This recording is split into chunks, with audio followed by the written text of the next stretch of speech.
CPIM Kozhikode ജില്ലാ സമ്മേളനത്തിന് നാളെ വടകരയിൽ തുടക്കമാകും. പ്രതിനിധി സമ്മേളനം പോളിറ്റ് ബ്യൂറോ അംഗമായ മുഖ്യമന്ത്രി പിണറായി വിജയൻ ഉദ്ഘാടനം ചെയ്യും. ഒഞ്ചിയം രക്തസാക്ഷി സ്ക്വയറിൽ നിന്നുള്ള ദീപശിഖ റാലി ഇന്ന് വൈകിട്ട് സമ്മേളന നഗറിൽ എത്തിച്ചേരും. സിപിഐഎം ജില്ലാ സമ്മേളനത്തെ വരവേൽക്കാൻ വടകര ഒരുങ്ങി.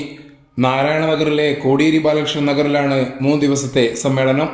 ദീപശിഖ റാലി ഇന്ന് ഒഞ്ചിയം രക്തസാക്ഷി സ്ക്വയറിൽ നിന്ന് ആരംഭിച്ച് വൈകിട്ട് സമ്മേളന നഗറിൽ എത്തിച്ചേരും.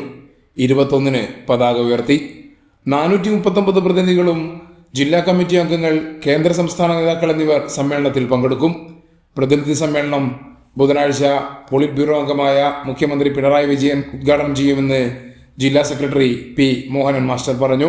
സമ്മേളനത്തിനുള്ള എല്ലാ തയ്യാറെടുപ്പുകളും പൂർത്തിയായി. പ്രതിനിധികളെല്ലാം വീടുകളിലാണ് താമസ സൗകര്യം ഒരുക്കിയിട്ടുള്ളത്.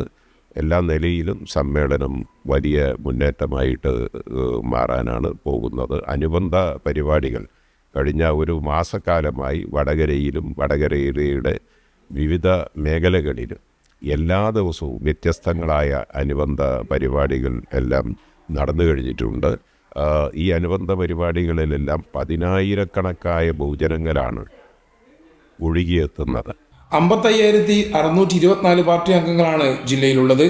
കഴിഞ്ഞ സമ്മേളന ശേഷം 4,037 അംഗങ്ങൾ വർദ്ധിച്ചു.